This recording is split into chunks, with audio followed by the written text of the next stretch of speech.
Ang intense ng mga kaganapan ngayon sa abot kamay na pangarap sapagkat ikakagulat ng sobra ni Giselle ang video recording na ipapanood sa kanya ng kapatid niyang si Doc Robert. Dito nga ay maaktuhan ni Doc Robert ang pag-uusap ng mag-amang Justin at Eric at agad niya ngang ipapaalam sa kanyang ate Giselle ang masamang pinaplano ng dalawa.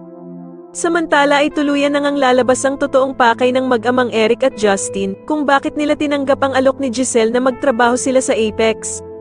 Sasabihin nga ni Eric kay Justin na eto na nga daw ang tamang panahon para maagaw nila ang Apex sa pagmamay-ari ng mga tanyag.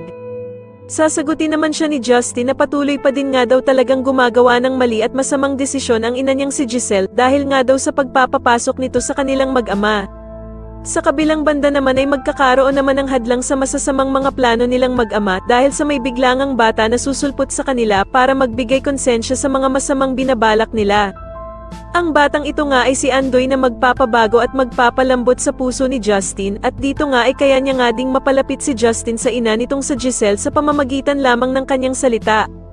Samantala ay mapag-iisipan nga ni Doc Carlos na magpagawa ng isang case kay Annalyn upang subukin ang kakayahan nito kung karapat-dapat siyang makasama sa Japan.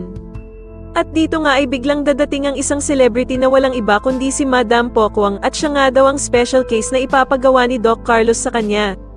Pero walang kakaba-kaba at agad niyang tatanggapin ni Annalyn ang challenge na ito para sa kanya ni Doc Carlos. Sa kabilang banda naman dahil nga sa kawalan ng tiwala ni Doc Robert kay Eric, ay uutusan nga nito ang tauhan ni Don Pepe na si Kinito upang magsagawa ng background check sa ama ni Justin.